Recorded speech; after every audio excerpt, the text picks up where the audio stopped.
Okay, let's start. Today we will discuss why hotel inventory never matches the balance sheet. आज मैं आपको hotel industry का एक ऐसा सीक्रेट बताने वाला हूँ जो हर होटल में होता है, लेकिन बहुत कम लोग उसके बारे में बात करते हैं। इमेजिन करिए, एक होटल की इन्वेंट्री रिपोर्ट कह रही है कि स्टॉक की वैल्यू 1 करोड़ है, लेकिन जब ऑडिट कंप्लीट होता है तो बैलेंस शीट में वही इन्वेंट्री सिर्फ 80 लाख की रह जाती है। सेम होटल, सेम इन्वेंट्री, तो फिर बाकी का अमाउंट गया कहाँ? क्या इन्वेंट्री चोरी हो गई, या फिर अकाउंटिंग में कहीं गड़बड़ हुई है, या फिर होटल मैनेजमेंट को ही सिर्फ पता है कि उनके पास एक्चुअल स्टॉक है कितना?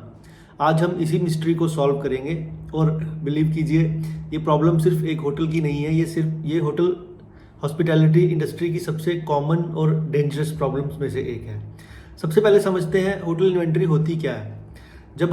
जब भी आप होटल के बारे में सोचते हैं तो आप रूम्स के बारे में सोचते हैं, लेकिन होटल के पास सिर्फ रूम नहीं होते। होटल के पास होता है food inventory, liquor inventory, soft beverages, housekeeping supplies, guest amenities, laundry, chemicals, cleaning supplies, और कई बार इंजीनियरिंग स्पेयर पार्ट्स भी, टूल टैकल्स भी होते हैं। हर दिन लाखों रुपए का स्टॉक होटल के अंदर मूव करता है। किचन में इशू होता है, बार में इशू होता है, बैंक्वेट्स में इशू होता है, रेस्टोरेंट में कंज्यूम होता है, और फिर उसका अकाउंटिंग रिकॉर्ड मेंटेन किया जाता है। थ्योरी में सब कुछ सिंपल लगता है। जैसे हमें पढ़ाया जाता है कि opening stock plus purchases minus consumption equal to closing stock. It's very simple, right? लेकिन रियलिटी इतनी सिंपल नहीं होती। चलिए एक एग्जांपल लेते हैं। मान लीजिए आपके पास मंथ की शुरुआत में 10 लाख का फूड स्टॉक था। मंथ में 20 लाख की परचेजेस हुई, टोटल स्टॉक 10 + 20 30 का हो गया। अब किचन में 22 लाख का मटेरियल कंज्यूम हुआ सपोज, तो क्लोजिंग स्टॉक होना चाहिए 8 लाख। सिंपल सी कैलकुलेशन है, लेकिन प्रॉब्लम यहीं से शुरू होती है। क्या किचन ने जो कंज्यूम किया क्या वो प्रॉपरली इशू हुआ? क्या स्टोर ट्रांसफर्स करेक्टली रिकॉर्ड हुए? क्या वेस्टेजेस अकाउंट हुए? क्या फिजिकल स्टॉक वेरीफाई हुआ? क्या किसी आइटम का वैल्यूएशन कहीं गलत तो नहीं हो गया? यहीं से सारा मिसमैच जो है वो स्टार्ट होता है। मैं आपको एक रियल लाइफ सिचुएशन बताता हूँ। प्रॉपर्टी का नाम नहीं बताऊंगा, लेकिन कुछ समय पहले मुझे हिस्टोरिकल रिकॉर्ड्स रिव्यू करने का मौका मिला एक प्रॉपर्टी में।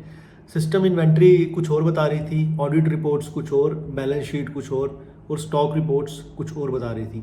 शुरू में सबको लग रहा था कि सिस्टम गलत है, लेकिन जब हमने डिटेल में जाना शुरू किया तो पता चला कि कहीं कहानी बहुत ज़्यादा कॉम्प्लिकेटेड थी। कुछ एडजस्टमेंट ऑडिट के टाइम पास हुए थे, कुछ बैलेंसेस दूसरे सॉफ्टवेयर में मेंटेन हो रहे थे, कुछ स्टॉक वैल्यूएशंस मैनुअली रिवाइज की गई थी और कुछ रिपोर्ट्स फिजिकल स्टॉक काउंट के बेसिस पर बनाई गई थी। रिजल्ट क्या हुआ? हर रिपोर्ट में अलग नंबर शो हो रहा था। अब सवाल ये था कि ऐसा होता क्यों है? Reason number 1, physical stock verification.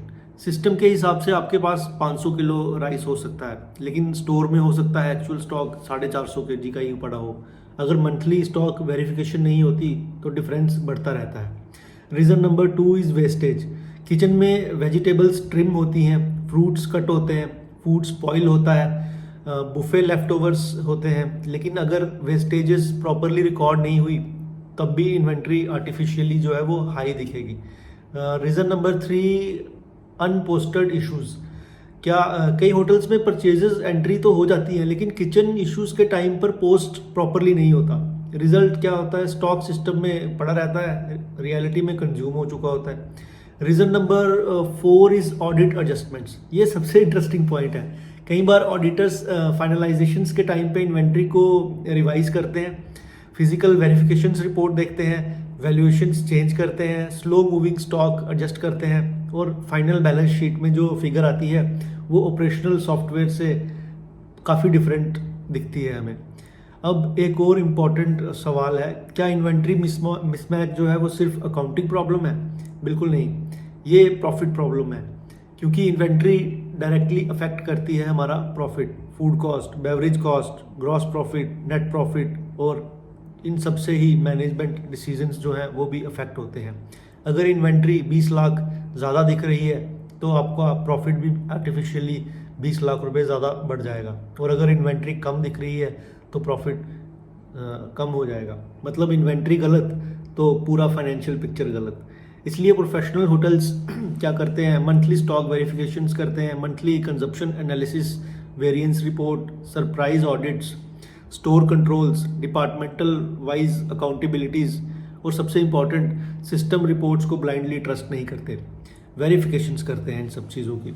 मैं आपको एक सिंपल रूल बताता हूँ, अगर आप होटल ओनर हैं या जीएम हैं, एफ&बी मैनेजर हैं या फाइनेंस में काम करते हैं, तो कभी भी सिर्फ स्टॉक रिपोर्ट्स देखकर सेटिस्फाई मत हो जाइएगा।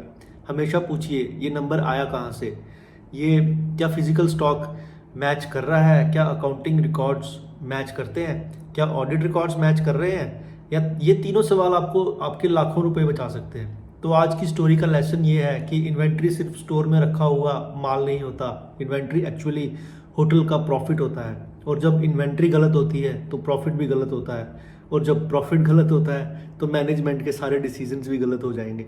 इसलिए सक्सेसफुल होटल्स इन्वेंट्री को सिर्फ स्टोर इशू नहीं समझते, वो उसे अपना बिजनेस समझते हैं।